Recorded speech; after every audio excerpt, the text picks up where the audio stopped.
नाव का कितना भी अच्छा हो मगर यारो समय ना साथ दे तो नाव यूं ही डूब जाती है। समय ना साथ दे तो नाव यूं ही डूब जाती है। प्रेम क्या है? आजकल की युवा पीढ़ी कैसे भटक रही है प्रेम के संदर्भ में। रोज रोज आप अखबार पढ़ते होंगे कि किस तरह की घटनाएं, रोज सुसाइड हो रहे हैं, रोज मर्डर हो रहे हैं, रोज तेजाब फेंके जा रहे हैं, है ना? क्योंकि उन्हें प्रेम का असली तत्व ही नहीं मालूम है। वो केवल दैहिक आकर्षण में दीवाने हैं।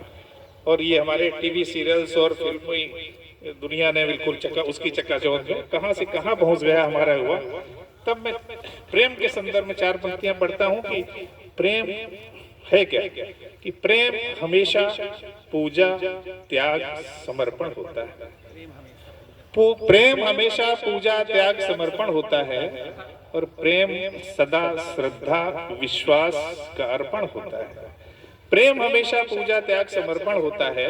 और प्रेम सदा श्रद्धा, विश्वास का अर्पण होता है। और प्रेम आत्म सौंदर्य, प्रेम आत्म सौंदर्य, देह तो सिर्फ बहाना है। जुड़िएगा कि प्रेम हमेशा पूजा, त्याग, समर्पण होता है। प्रेम सदा श्रद्धा, विश्वास का अर्पण होता है। और प्रेम आत्म सौंदर्य, देह तो सिर्फ बहाना है। प्रेम जगत का सबसे सुंदर दर्पण होता है। प्रेम जगत का सबसे सुंदर दर्पण होता है। और हालात क्या है कि छोटी छोटी सी बातों में रोना सीख लिया आजकल की युवा पीढ़ी। हमारे सबके विचार है कि छोटी छोटी सी बातों में रोना सीख लिया और बहुत छोटे जंगल में खोना सीख लिया समस्याओं को। कि छोटी छोटी सी बातों में रोना सीख लिया और बहुत छोटे जंगल में खोना सीख लिया। अगर पड़ोसी पर आ जाए कोई मुसीबत भारी, देखिएगा, अगर पड़ोसी पे आ जाए, अगर पड़ोसी पर आ जाए कोई मुसीबत भारी, तो न जाने क्यों हमने खुश होना सीख लिया। तो न जाने क्यों हमने खुश होना सीख लिया। बहुत कि हम लोग एक दूसरे को दोषारोपित करते हैं, अपने गिरेबान में नहीं झांकते कि हम क्या कर रहे हैं। दूसरे की कमियां निकालते रहते हैं। हम सम्मान हो जाता है तो बड़े बड़े भूल जाते हैं।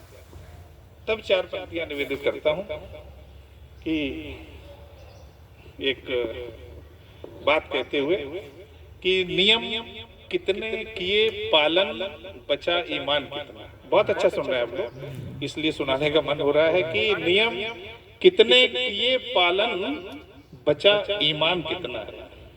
अपने अपने अंदर देखिएगा कि नियम कितने किए पालन, बचा ईमान कितना है। नहीं देखो कि तुमने पालिया सम्मान कितना है। वो दिखाई दे अगर तो सिर्फ इतना देख लेना तुम। दिखाई दे अगर तो सिर्फ इतना देख लेना तुम कि हिस्सा जिंदगी का हो चुका बेईमान कितना। क्या कह रहे हैं, क्या कह रहे हैं? दिखाई दे अगर तो सिर्फ इतना देख लेना तुम कि हिस्सा जिंदगी का हो चुका बेईमान कितना है। चूंकि समय काफी हो रहा है, काफी लोग हैं अभी पढ़ने के लिए, एक दो मुक्तक और पढ़ के, चूंकि मुक्तकों की मेरी पहचान है। अब गीत पढ़ूं या गजल पढ़ूं, लिखता सब हूं, लेकिन छंद भी लिखता हूं। लेकिन दो मुक्तक और पढ़ के विराम देता हूं अपनी वाणी को कि हम आप ये समझ लीजिए कि जैसे हिंदू, मुस्लिम, सिख, ईसाई कोई भी हो, आप ज्यादातर देखा होगा कि जैसे दंगे होते हैं। एक शायर है, एक कवि है, हम लोग बहुत अच्छी मित्रता है, बहुत अच्छे आपस में विचार रोज उठते बैठते हैं। लेकिन जब कभी दंगे हो जाते हैं, हिंदू मुस्लिम दंगे, उस समय हम लोग एक दूसरे को किस निगाह से देखते हैं। ठीक उस संदर्भ में चार पंक्तियां कि मैं देख रहा हूं बदला सा अंदाज तुम्हारी आंखों में। मैं देख रहा हूं बदला सा अंदाज तुम्हारी आंखों में। धुंधला धुंधला सा दिखता है एक बाज तुम्हारी आंखों में। बात का जवाब नहीं है। वाह। मैं देख रहा हूं बदला सा अंदाज तुम्हारी आंखों में। धुंधला धुंधला सा दिखता है एक बाज तुम्हारी आंखों में। और कुछ गतिविधियां संदिग्ध सी हमको लगती हैं, न जाने क्यों। कुछ गतिविधियां संदिग्ध सी हमको लगती हैं, न जाने क्यों। भगवान करे ना ऐसा हो कोई राज तुम्हारी आंखों में। भगवान करे ना ऐसा हो कोई राज तुम्हारी आंखों में।